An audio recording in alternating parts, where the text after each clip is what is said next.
This is Canadian MGTOW. Welcome to Red Pill Stories. It's a difficult pill to swallow, understanding that everything you were taught, everything you were led to believe in, is just a lie. But once you learn it, internalize it, and start living your new life, it gets better. Learn from these stories. Today's video is called, When Did You Feel Discriminated for Being a Guy?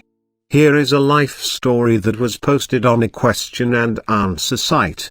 The question was posted under the tag of gender equality, so I am sure it got, and taught, a lot of feminist viewers that at the end of the day that, gasp, even males experience discrimination. When did you feel discriminated for being a guy? Started around 10 years old. That's when I noticed. My dad worked 15 hours a day, 6.5 days a week, so my mother could enjoy her leisure time. My brother and I spent evenings, weekends and summers helping my dad with work, while my sister played with friends. Teachers oftentimes had preferential treatment for girls and spent more time helping girls in the class than boys. We now see how this plays out in rates of higher education per gender.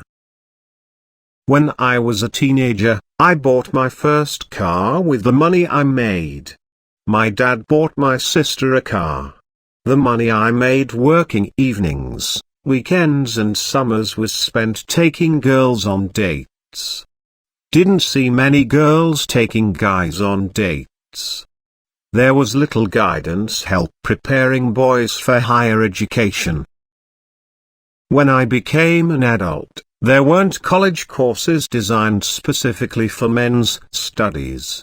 No one pointed out any scholarships or education grants for guys. My ex got pregnant and I wanted to keep our child, but she decided to have an abortion. My child would have been 11 now. When I got married, my wife physically abused me for years. On our wedding I applied makeup to my black eye and facial cuts, and my suit covered the other wounds.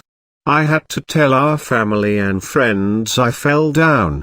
I held the secret of this abuse for fear of ridicule or disbelief. At the time, I didn't understand the gravity of her bipolar disorder. Years later, when I finally defended myself, she filed for divorce, but the legal system favored her side of the story, so I barely walked away with a shirt on my back. Life after marriage. I've dated several women who made more money than me, but expected me to pay when we went out, while they saved their money. Several of my guy friends have lost primary custody of their children. Many pay alimony and excessive child support while their ex-wives enjoy time with the kids. Employers have quotas to fill and white males don't meet many of the quotas. I'm noticing many women actively seeking marriage with wealthy men, then divorcing them and filing for alimony. There are several organizations that focus on women's issues but very few for men. Half full versus half empty. Life is filled with difficulty no matter what gender you are. The secret is finding the silver lining. Our time on this earth can be wonderful, or we can be paralyzed by insurmountable obstacles. It's just a matter of perception. Make the most of it. Be happy. This concludes this story. Have you ever been discriminated against for just being male? Please comment below. If you enjoyed this video, please share, rate and subscribe. Thank you. This is Canadian MGTOW, signing off. Save yourself. Go MGTOW.